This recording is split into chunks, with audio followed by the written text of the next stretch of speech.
guys, it is Carl Brown for GuitarLessons365.com. Got a classic from Megadeth today. We're gonna learn how to do Foreclosure of a Dream. So this one is just killer. We got some pretty easy rhythms for Megadeth standards at least, but it's still got some killer solos in it, especially Marty's solo. It's just got some really crazy stuff in it. So a lot of fun to play. Hopefully you guys enjoy, follow along for the whole video. Now, if you have not subscribed to the channel, please do. Just hit the button. That's just all it is. You know, maybe ring the bell too, so you can see my other videos and like and comment on them and actually watch them. That really helps the channel grow. And if you truly want to support what I do here on YouTube, the thousands of song lessons that I put up here, click on complete songs. By the way, the best way to keep it going is join my Guitar Academy. It's a really cool spot. I got all my guitar courses for courses for complete beginners to more advanced courses on technique, improvisation, ear training theory. You get personalized support from me. I do live streams every week just for Academy members. So you can ask me questions in real time. So it's a lot of fun. You'll get a free 7-day trial too by clicking that link below. It does give you full access to the entire Academy. So please click that link and come check it out. All right, so let's jump into this. I get to use my my Ibanez today because it's in standard tuning. So don't have to use the old JP because that's my down-tuned guitar and this is my standard tuned guitar. But Megadeth can write killer stuff that's in standard tuning. So now I get to use it, which is great because this guitar plays really well. So let's start here with this, this intro here. We're gonna start with Marty's part, well at least the part that he plays on the live, which is the arpeggios. This is kind of tricky. It moves around quite a little bit. So we have this.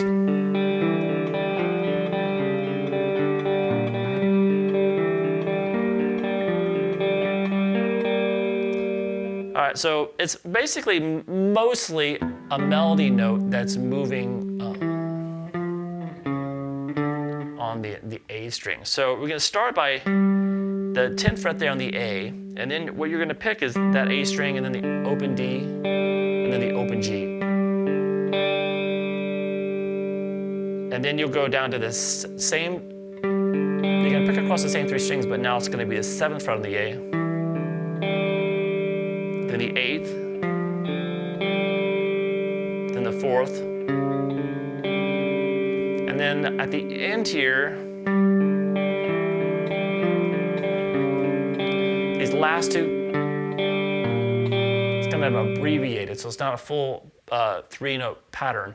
It's gonna play the 5th fret on the A, then skip over and hit the open G, and then over to the 6th fret there on the low E, and then the open G. So we have this.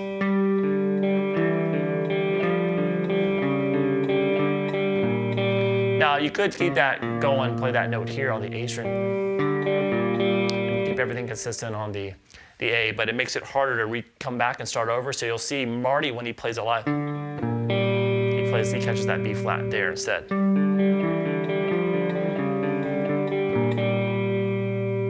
All right, and then we go back.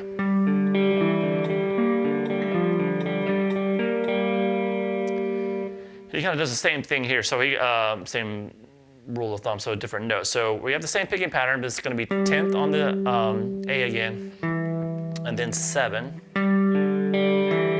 Back to that full 3-note picking pattern going across the open D and G. Then all the way up to 13 on the A string.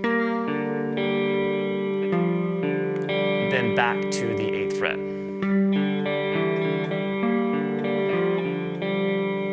And then here, the little ending, where you're gonna pick the 10th fret on the A and then skip over, just a 2-note pattern, to the open G. And then once again, instead of going up here to the 13, he's gonna catch that note here on the D string. Since he doesn't have to hit the open D anymore, he's just gonna catch that note here, the 8th fret on the D, then the open G. That allows him to start back over right here instead of skipping up and down. So we had this.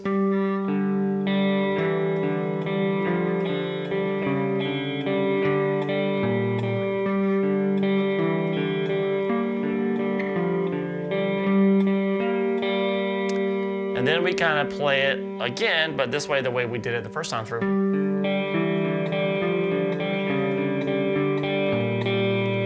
But from here, we're gonna have this different ending.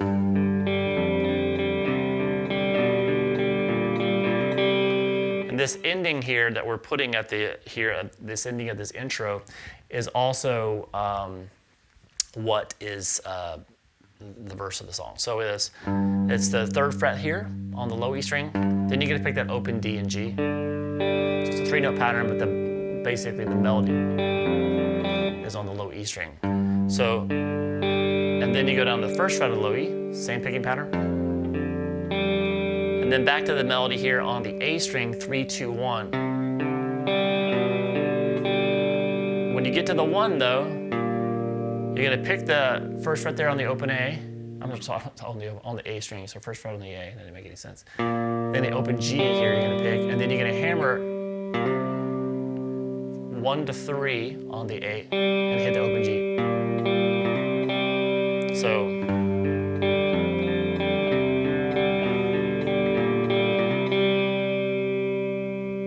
and that's the end of the intro. Now, at the very end of that, you're gonna hear Dave come in with some octaves. So those are some distortion on that, and that looks like this. Sorry.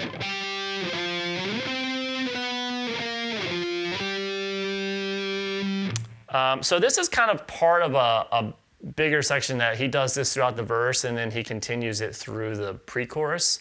So I'll show you this here, but then when we get to the verse of the song, I'm going to show you Dave's section when he's doing these octaves and stuff as all one piece for the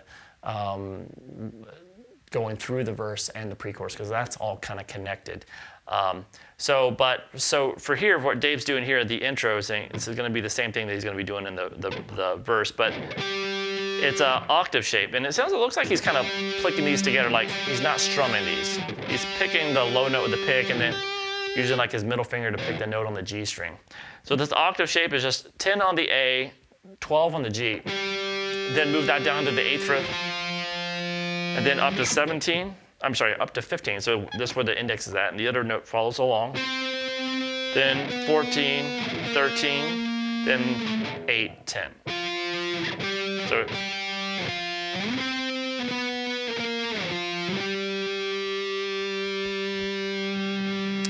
all right, so that takes us to the actual verse. So for the verse, we basically have Marty doing that clean guitar arpeggios that we just did at the very end.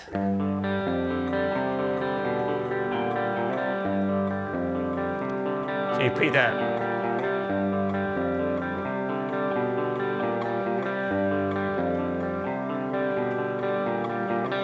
So that was that last lick that we played in the intro. But it's just done 4 times in a row, and that's the verse of the song for Marty's part. But then Dave, like I said, he comes in with these octaves, and then it goes into a melody over the pre-chorus. So I'm gonna do that part, Dave's part. So this is Dave's. We haven't covered Marty's pre-chorus yet, which is really cool, by the way, but we're gonna do Dave's part here, which is the verse and pre-chorus together. So this part goes over both. So it looks like this.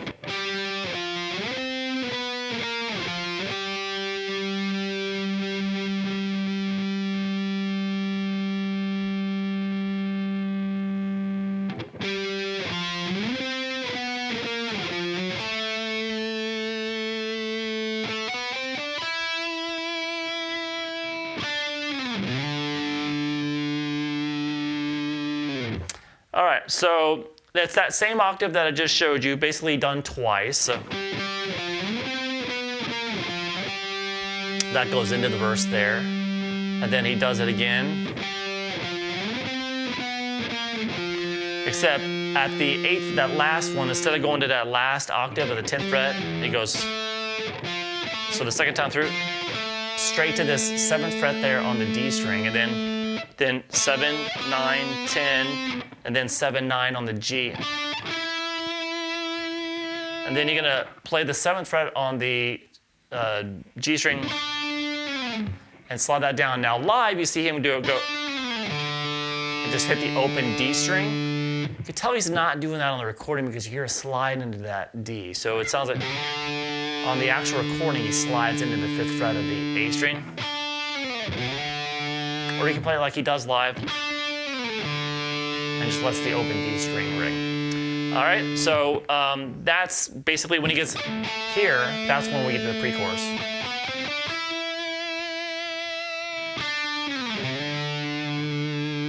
So after Marty has played this 4 times in the verse, he jumps to the pre-chorus, which is this.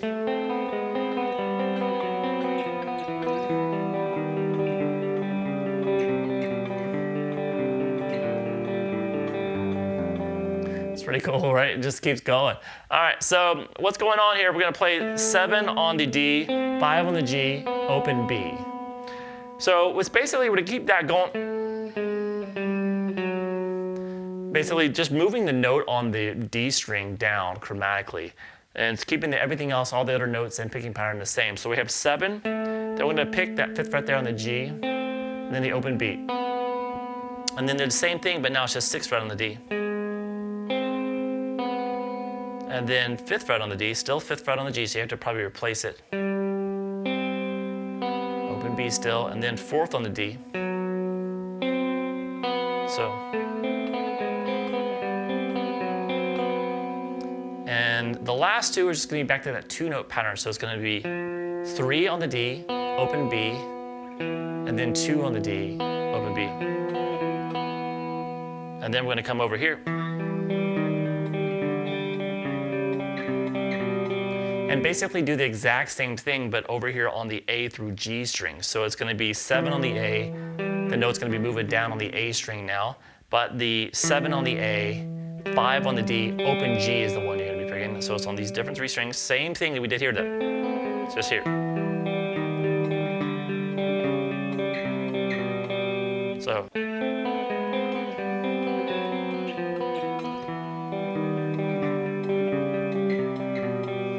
Now, from there, after you've done these last 2, you're gonna go back to the 5th fret on the A, open D, open G. 3rd fret on the A, open D, open G. 1st fret on the A, open D, open G. Open everything.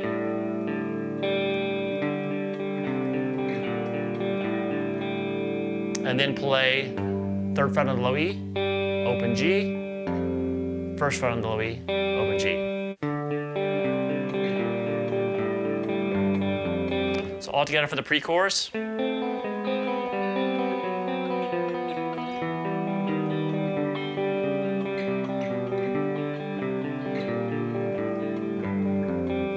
All right, so then we get to the chorus. Both Dave and Marty doing the same thing here. It looks like this.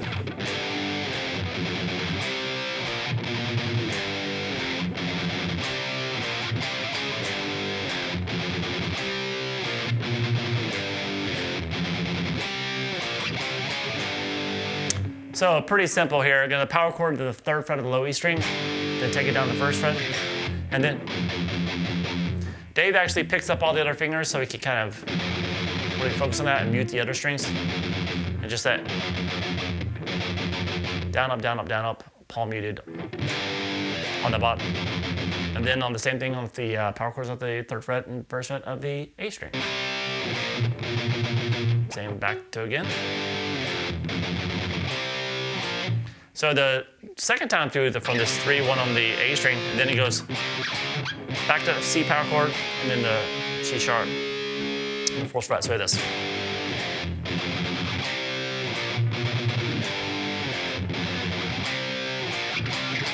And then just repeat that again.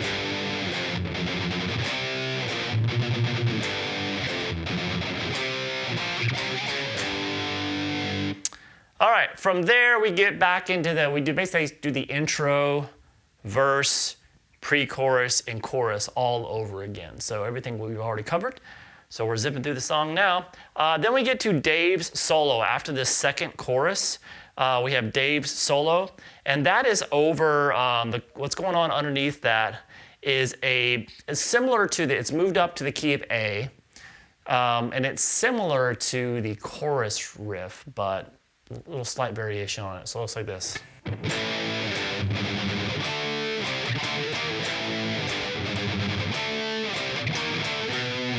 All right, it takes us to the bridge. So it's very quick little solo he does. And I'll show you Dave's solo in just a second. Now, this is now basically, so it's a similar thing. So we're up at the 5th fret, 5 to 3 power chord on the low E. So it's kind of the same there. And then we go over to 5-3 on the A. And then go ahead and jump straight to that 5-6. So it's kind of like the second half of the chorus riff, up 2 frets. And then we repeat that again. But now this ending here, instead of going 5-6, it's going to reverse that and go 6-5. So this is, they call this the A chorus variation riff, because you can see it again. But it's basically just, it's up in A, and it's similar to the chorus, but has that variation. 5-6, 6-5, just like that. All right, and then we have Dave's actual solo, which looks like this.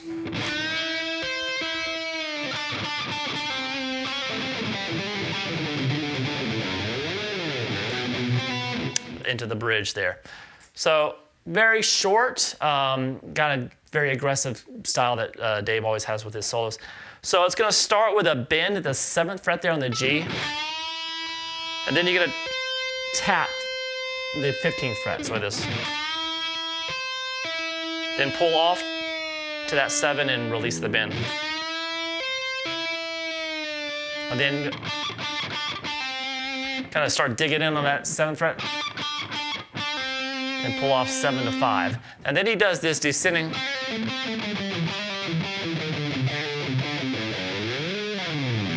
So it's kind of the same lick, but just kind of. So what's going on? We're gonna quick, on the 5th fret there on the G string, quick hammer pull, hammer on 6, pull off, back to 5. Then over to 7 on the D, back to that 5th fret on the G. So. And then play 7, 6, 5 on the D string, over to 7 on the A. So that's the actual pattern. So just practice that a little bit.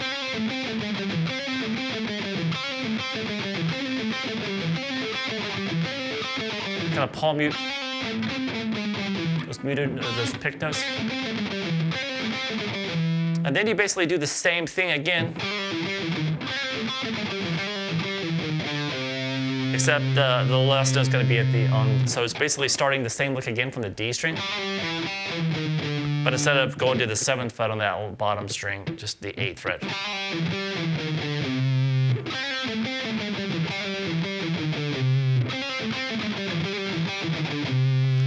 From there,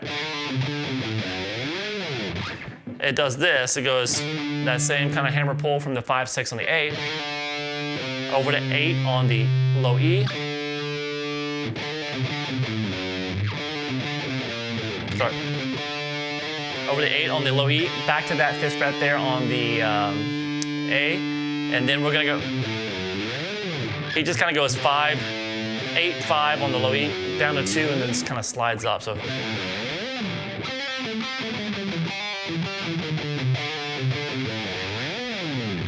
All right, so that's Dave's solo, and then we get to this bridge section. Now Dave, underneath this bridge, kind of just holds this B note under it, while Marty does it.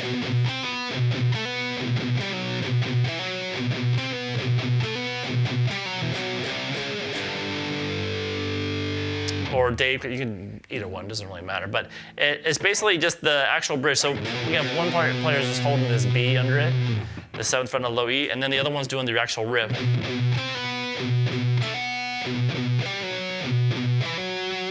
So that's palm it a couple times on the low E string, 7th fret, and then quick pull off from 10 to 9 on the D, and then back to the couple palm muted hits on the 7, and then gonna hammer 7 to 9 on the D. And then basically the same thing, but the hammers and the pull-offs and hammer-ons are going to be on the A string, so same frets. So pull off 10, 9 on the A, and then hammer on 7, 9. So all together.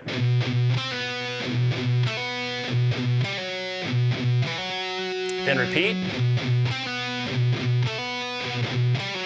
But this last one, instead of doing that going and doing that last hammer from 7 down on the A, you're just going to do this chromatic power chord 7, 8, 9. Then take it down into that G and let that ring while Marty does his arpeggio again. So we have this.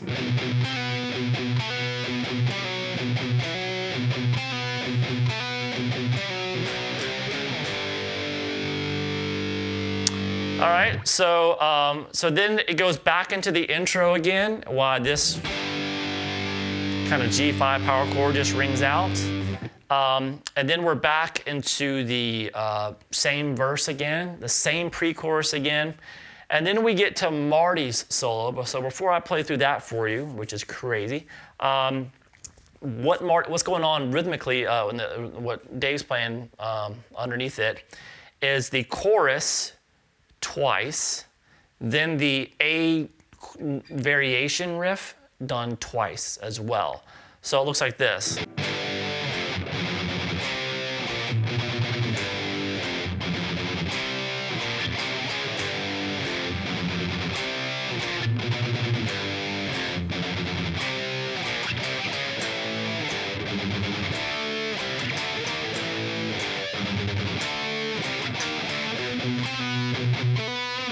So basically it goes back into that bridge, and so we have that same ending. So that chorus riff twice, and then that A variation riff. Remember that A variation riff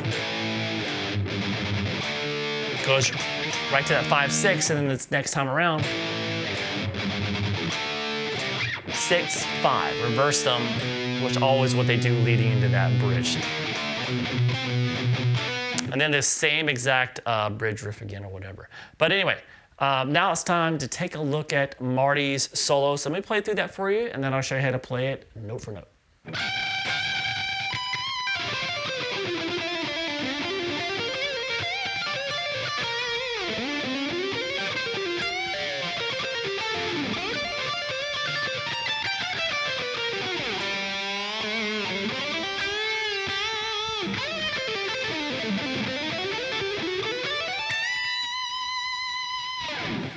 All right, so that solo has got some intense stuff in it, as Marty Friedman does.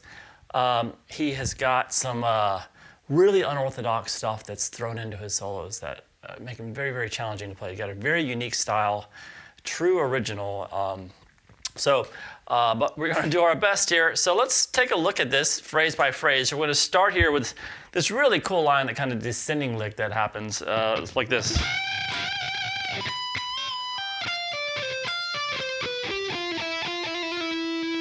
I'm going to stop there because it kind of is nice little connectors to the next one to kind of create a phrase from the next little spot. So we're going to start with this unison bends at the 15th fret on the high E, 18th on the B. So just a unison bend there. Bending that note up on the B string up, we'll stop. And then we're going to come up here and go. So you can use your ring finger here or pinky, whatever, but it's the 19th fret on the high E string. So you pick it and then pick it again, half step, bend and release, pull off to 15. Then pull off 18 to 15 on the B. Then over to the 17th fret there on the G string. So then you want to go back to the pull off from 18 to 15 on the B again. And then pull off from 17 to 16 on the G string. And then you're going to pick 17, 15 on the D string.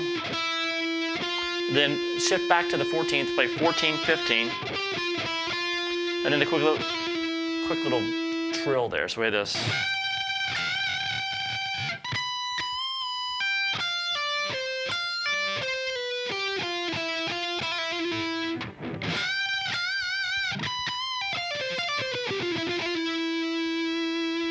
All right, from the next leg.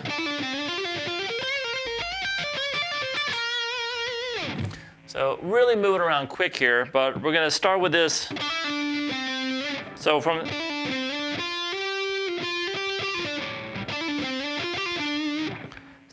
when you get it all together, that kind of timing of that, got some quick little hammer pulls. So we got to shift back down here to the, so after this, after this little trill, you're going to shift down to the 12th fret there on the D, and do a quick, now I'm using these two fingers, I'm going to use this to shift up to the next little lick, but we have basically 12, hammer 14, pull off to 12.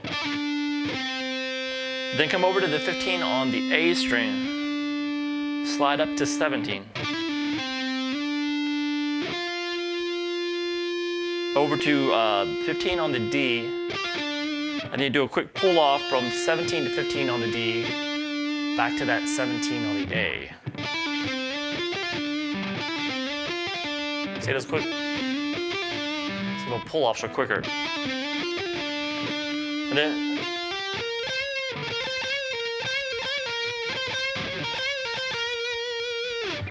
so we go from here, we ascend 15 to 17 on the D.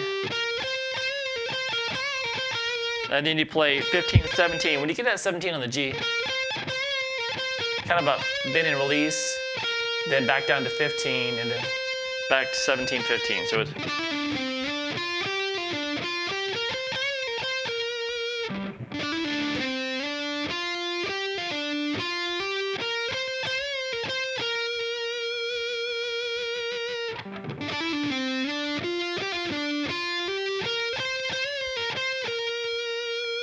from there,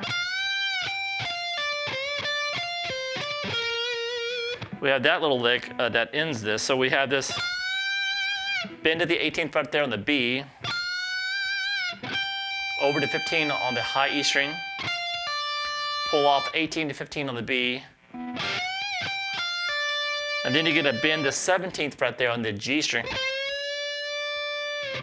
and then back to that 15 on the B, hammer on 18, pull back off to 15. I'm sorry.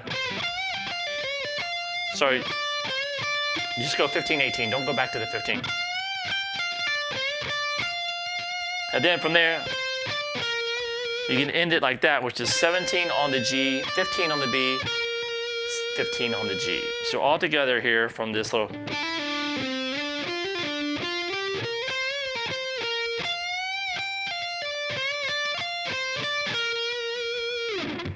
All right, so from there we have this.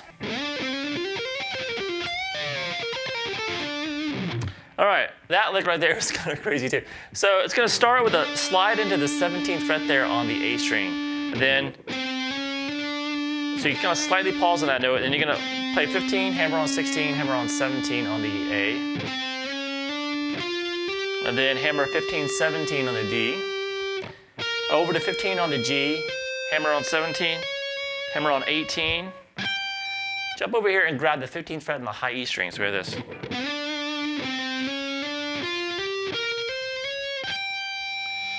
From there, we're going to go back down to the 18th fret there on the G string, pull off 17, pull off 15, and then over to the 17th fret on the D, pull off 15. So it is.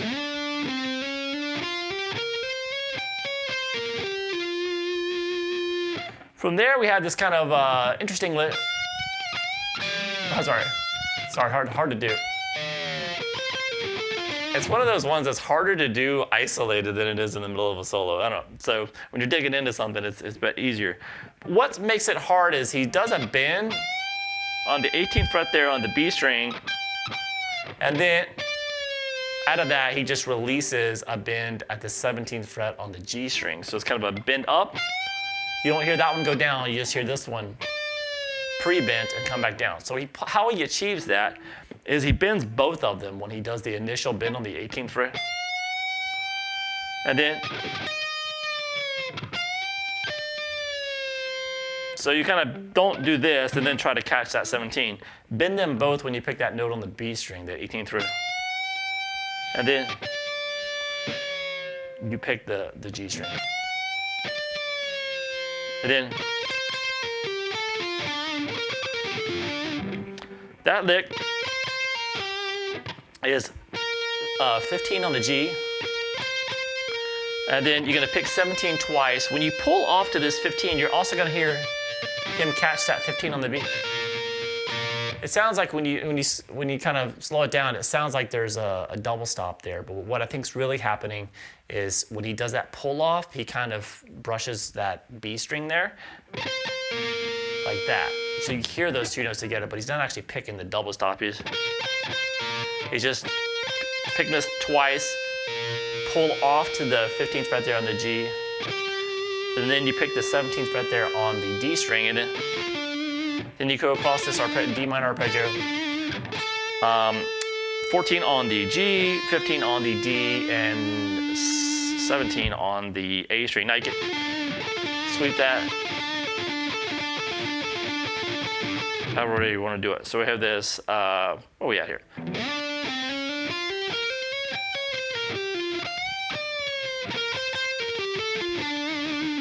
All right, and now we have this kind of little bluesy thing that's sounds nothing like blues when he does it. Looks like this.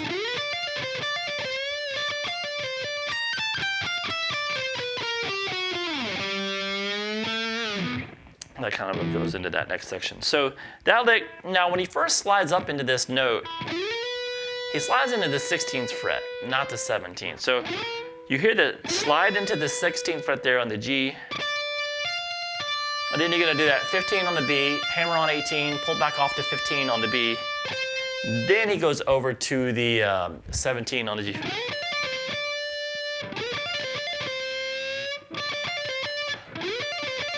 So I'm sliding into the 16 real quick. Just play 15, hammer on, 18, pull off to 15. Then do the same thing, but you're from 17 on the G. So it's kind of the same lick done twice. And then you're gonna do a bend at the 17th fret there on the G string, whole step bend. And then pick the 15th fret on the B string twice. So after you have to pick that 15 twice, pull off 18 to 15, 17 on the G, and then back to 15 on the B. So we have this slow.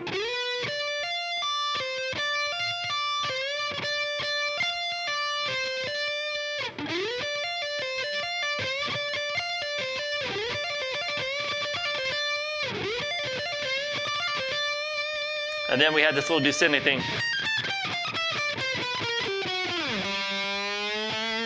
So that is kind of a staccato thing. So every time you hit it, you pick a note, kind of kill it. So that's 18, 17, 15 on the high E.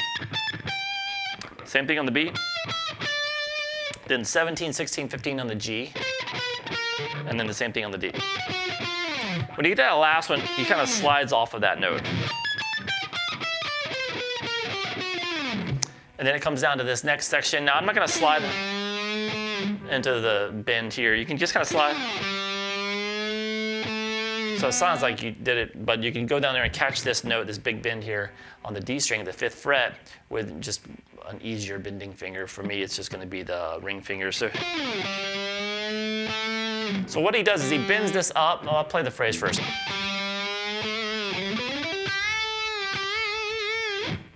So he's gonna bend this up a whole step and then pick it. So. And then what he's gonna do, he's gonna do this ascending thing. He's gonna hammer 4, 5, 7 on the D string, real quick. And then play 5, 7 on the G, and you pick that. And then 5, 8 on the B. Bend up that 8, release, and then bend again.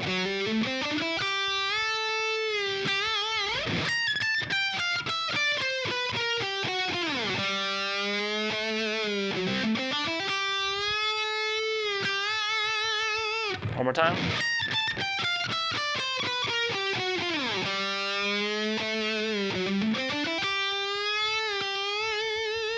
All right, and then we have this whole kind of ending section, which is a lot of legato licks here. So I'm gonna play through the whole thing here. Looks like this.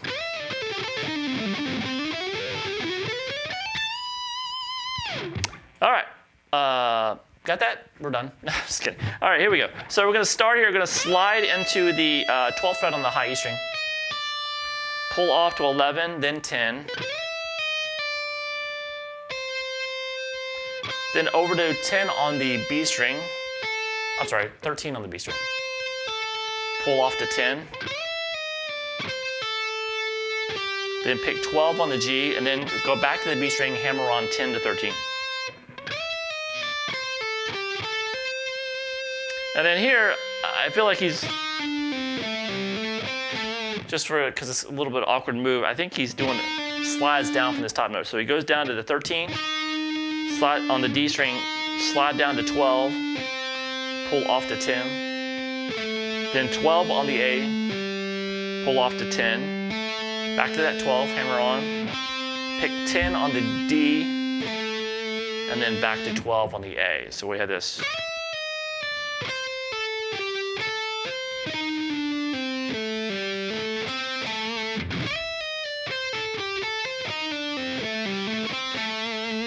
And then he's going to end his solo with this crazy legato lick that's not completely like diatonic, but kind of fits under the hands pretty well though. And it looks like this.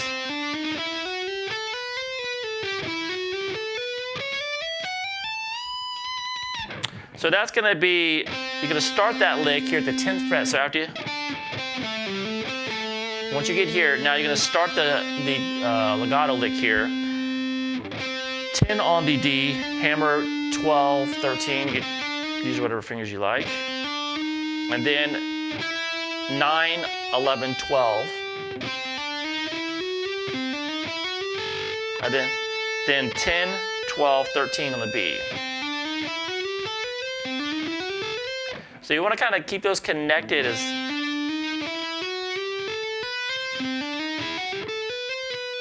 when you get to that top note, pull off to 12, pull off to 10, and then go over to 12 on the G. So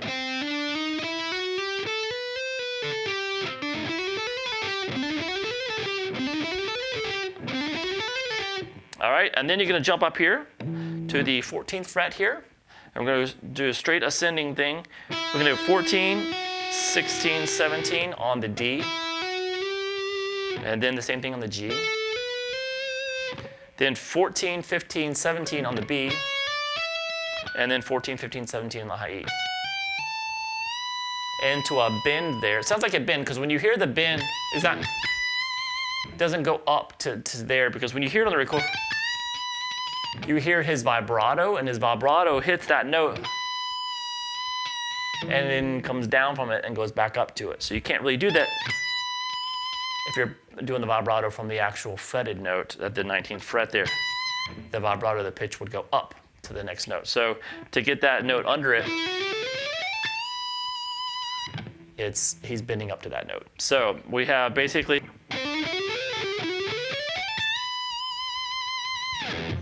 all right, it's a climactic ending to a very, very cool solo that's got some very awkward stuff in it. But just work on the phrases individually, and then it's a lot easier to kind of put them together from there instead of the whole thing in one big batch.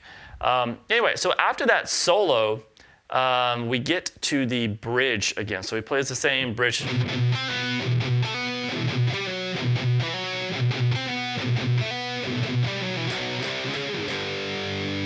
And then it goes into the clean riff again, the intro riff again. The only difference here in this section after that solo, Marty solo and through the bridge, when it gets to that part again where we have that, that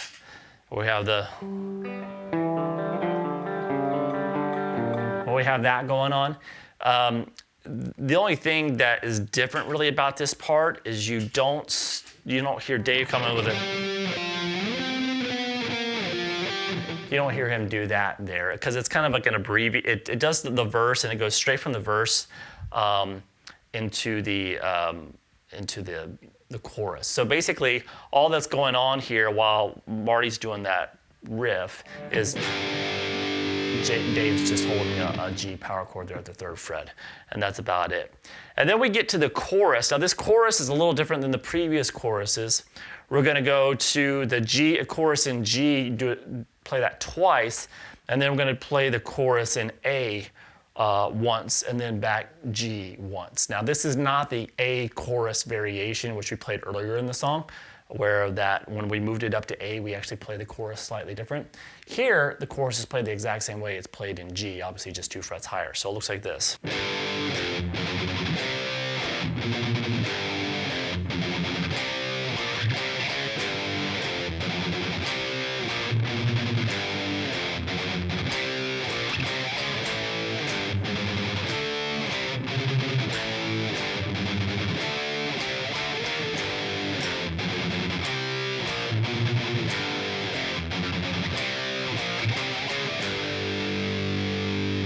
so it's just the same thing, same exact thing we did before, same chorus, just move it up 2 frets. So 2 times in G, 1 time in A, and then 1 time in G. So nothing really to cover there, just the same riff we've done a million times already through this song. And then we get to the outro section. So the outro section, Marty does a slight variation on the arpeggios that he's playing there. So we're going to basically have Dave's part first, and which looks like this.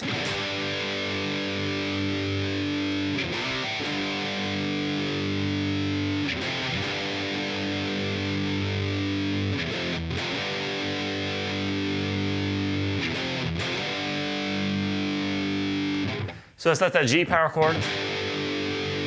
And then we're going to slide from the B flat power chord at the 1st fret on the A string into the C power chord at the 3rd fret. Kind of follows that hammer on and that lick that Marty's doing. We'll cover in a second. So it is.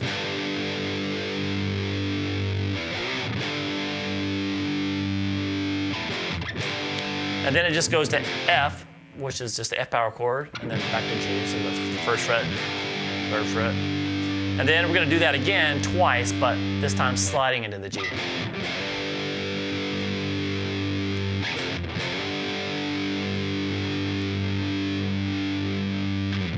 All right, now over that, Marty is doing a slight little variation of the little part. You'll see here in a second. So here it goes like this.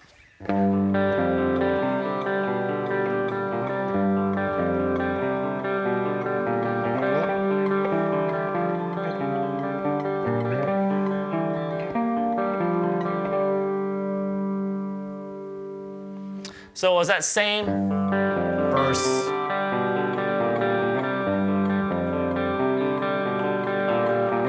Done twice, and then he jumps up to like the intro arpeggios. And then right here, once he gets to that 10th fret there, that G note there on the A string, he stops and just lets everything ring from there. So we have this.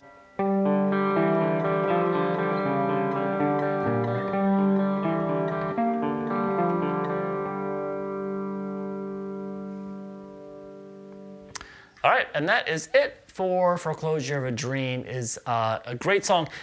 Some pretty easy rhythm guitar parts by Megadeth standards, but Marty still throws in a killer solo there to keep you on your toes. And it's just a really great song though too. It just really works really well.